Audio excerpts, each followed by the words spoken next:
Hi everyone, I hope you all are doing good. आज की video में मैं आपको कंपैरिजन करके बताऊंगा स्टैटिक वर्सेस डायनेमिक एड्स का। स्टैटिक एड्स क्या करते हैं और वो गूगल में कौन-कौन से होते हैं, और डायनेमिक एड्स कौन से होते हैं गूगल में और हम किस तरह उनको यूटिलाइज कर रहे होते हैं। तो चलते हैं अपनी स्क्रीन की तरफ। सबसे पहले इनका कंपैरिजन करते हैं और मैं आपको नटशेल करके बताऊंगा कि गूगल में स्टैटिक ऐड कौन-कौन से लाइव कर सकते हैं और डायनेमिक ऐड कौन-कौन से लाइव कर सकते हैं। ठीक है, स्टैटिक ऐड चेंज नहीं होते, सेम रहते हैं। ठीक है, और जो डायनेमिक ऐड जब हम लाइव करते हैं वो चेंज हो रहे होते हैं अकॉर्डिंग टू कस्टमर टेस्ट। क्योंकि जो स्टैटिक ऐड होते हैं वो जो हम उनको एसेट्स प्रोवाइड करते हैं सिर्फ वही रन हो रहे होते हैं। जो डायनेमिक एड्स होते हैं वो वेबसाइट के पूरा का पूरा डाटा पैच करवा रहे होते हैं एड्स के अंदर अपने हमारे यूजर्स को। ठीक है, उसके बाद इजी कंट्रोल्ड एंड मैनेज्ड, हम इजीली इसको कंट्रोल कर सकते हैं स्टैटिक एड्स को, क्योंकि हम अपने हिसाब से एसेट्स अपने एड ग्रुप्स के अंदर अपनी कैंपेन्स के अंदर ऐड कर रहे होते हैं, हम अपनी एड कॉपीज दे रहे होते हैं, हम अपने आर्ट वर्क्स दे रहे होते हैं, हम अपनी एक्सटेंशंस दे रहे होते हैं। तो ये सारा कुछ हम कंट्रोल कर रहे होते हैं, तो ये इजीली मैनेज और कंट्रोल है। और जो डायनेमिक है वो higher visibility and promotes brand loyalty, वो ये चीजें प्रमोट कर रहे होते हैं, वो हाईली विजिबल होते हैं क्योंकि वो डायनेमिक होते हैं, हर उस यूजर को शो हो रहे होते हैं जो जिनको हमने अपनी रीमार्केटिंग फनल में या प्रोस्पेक्टिंग की फनल में जिनको हम या डायनेमिकली हम उनको टारगेट कर रहे हैं, तो उनको हाईली विजिबल होते हैं और हमारी प्रोडक्ट प्रमोट कर रहे होते हैं। लिमिटेड इंटरेक्शन होती है स्टैटिक एड के अंदर के, हम क्या करते हैं क्योंकि ये स्टैटिक ऐड होते हैं तो लिमिटेड इंटरेक्शन हो रही होती है, सिर्फ यूजर्स को इमेजेस नजर आ रही होती हैं या टेक्स्ट नजर आ रहा होता है, उनको हमारी प्रोडक्ट नजर नहीं आ रही होती।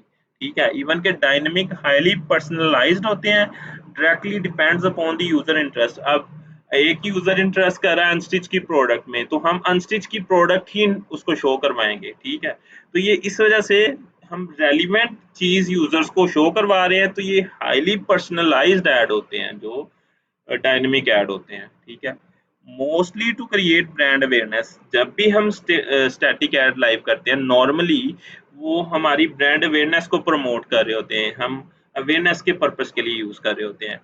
मोस्टली यूज फॉर रीटारगेटिंग, और जो हम डायनेमिक ऐड नॉर्मली यूज कर रहे होते हैं उसका मेन ऑब्जेक्टिव ही रीटारगेटिंग होता है कि हम उन यूजर्स को टारगेट करें जो हमारे स्पेसिफिक प्रोडक्ट्स में इंटरेस्ट रखते हैं। Comparatively fewer conversion rate but higher impression, क्योंकि डाटा साइज इनका अवेयरनेस का बहुत ज़्यादा होता है। ठीक है, तो इस वजह से इसका कन्वर्जन रेट कम होता है। ठीक है, क्योंकि ये लेस इंटरेक्टिव होते हैं, जबकि जो डायनेमिक एड्स होते हैं वो हाईली इंटरेक्टिव होते हैं क्योंकि उनका ऑब्जेक्टिव ही कन्वर्जन होता है, तो इस वजह से वो हमें ज़्यादा कन्वर्जन रेट दे रहे होते हैं स्टैटिक ऐड की निस्बत। उसके बाद most suitable for generic offers like festive discount, तो स्टैटिक ऐड में क्या होता है कि हम अपनी प्रोडक्ट प्रमोट नहीं कर रहे होते, हम अवेयरनेस के लिए ला रहे होते हैं, तो इस वजह से ये जेनेरिक एड्स की तरह प्रमोट हो रहे होते हैं। Suitable to specific end campaign for specific end campaign ad campaigns, तो ये सूटेबल किसके लिए हैं, जो डायनेमिक ऐड है ये एड कैंपेन डायनेमिक कैंपेन्स के लिए सूटेबल है। अब गूगल के अंदर आप कौन कौन सी कैंपेन में स्टैटिक ऐड लाइव कर सकते हैं, कौन कौन सी कैंपेन में डायनेमिक ऐड कर सकते हैं। पहले बात करते हैं सर्च की। सर्च के अंदर आप रिस्पॉन्सिव जो कैंपेन होती है वो स्टैटिक लाइव कर सकते हैं और डायनेमिक सर्च ऐड भी लाइव कर सकते हैं। ठीक है, उसके बाद आते हैं हम डिस्प्ले पे। डिस्प्ले के अंदर हम अपनी फीड के साथ भी, क्योंकि फीड ने डायनेमिक चीजें दिखानी होती हैं यूजर को, तो फीड के साथ डायनेमिक एड्स भी लाइव कर सकते हैं, और हम अपने रिस्पॉन्सिव ऐड और डिस्प्ले नेटवर्क जो है वो स्टैटिक के अंदर लाइव कर सकते हैं। तो डिस्प्ले में भी हम दोनों तरह से ऐड लाइव कर सकते हैं। अब आते हैं डिस्कवरी के अंदर। तो डिस्कवरी के अंदर भी हम कैरोसेल भी लाइव कर सकते हैं, और हम अपने स्टैटिक जो सिंगल इमेज होती है वो भी लाइव कर सकते हैं। ठीक है, और इसके अलावा हम फीड भी अटैच कर सकते हैं। डिस्कवरी विद फीड की एक ऑप्शन है गूगल ऐड के अंदर, तो हम उसको ऐड करके हम अपने डिस्कवरी एड्स को डायनेमिक में कन्वर्ट कर सकते हैं। ठीक है, तो हम अपनी ये मैंने 3 कैंपेन्स बता दी, सर्च, डिस्प्ले और डिस्कवरी, तीनों के साथ हम अपने स्टैटिक डायनेमिक दोनों एड्स लाइव कर सकते हैं। अब आते हैं हम यूट्यूब कैंपेन के अंदर की तरफ। तो यूट्यूब कैंपेन के लिए हम क्योंकि हम वीडियो दे रहे होते हैं, हम वो भी लाइव कर सकते हैं क्योंकि वो स्टैटिक होती है, वो चेंज नहीं हो रही होती।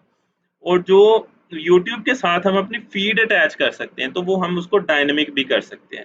तो यूट्यूब कैंपेन भी हम स्टैटिक और डायनेमिक दोनों तरह से चला सकते हैं। इसके बाद आते हैं हम अपनी शॉपिंग एड्स के अंदर। शॉपिंग एड्स होते ही हमारे डायनेमिक है क्योंकि वो प्रोडक्ट फेच कर रहे होते हैं, वो स्टैटिक नहीं होते। उसके अलावा परफॉर्मेंस मैक्स जो है, परफॉर्मेंस मैक्स हम स्टैटिक भी लाइव कर सकते हैं, डायनेमिक भी लाइव कर सकते हैं, क्योंकि परफॉर्मेंस मैक्स हम लीड जनरेशन में या वैसे हम फीड के बगैर भी लाइव कर सकते हैं, और हम फीड के साथ भी लाइव कर सकते हैं। ये स्टैटिक डायनेमिक दोनों। फीड क्या करती है, वेबसाइट से डाटा फैच कर रही होती है, तो वो डायनेमिक कर देती है। तो आई होप आपको काफ़ी क्लियर हो गया होगा स्टैटिक और डायनेमिक का, और गूगल में कौन कौन सी कैंपेन हम स्टैटिक चला सकते हैं, कौन कौन सी डायनेमिक चला सकते हैं। अगर मेरी वीडियो अच्छी लगी है तो मेरी वीडियो को लाइक, मेरे चैनल को शेयर और सब्सक्राइब करते जाएं, ताकि आने वाली वीडियोज़ में मैं काफ़ी इन्फॉर्मेटिव चीज़ें लेके आ सकूँ आपके लिए। ओके जी, अल्लाह हाफिज़।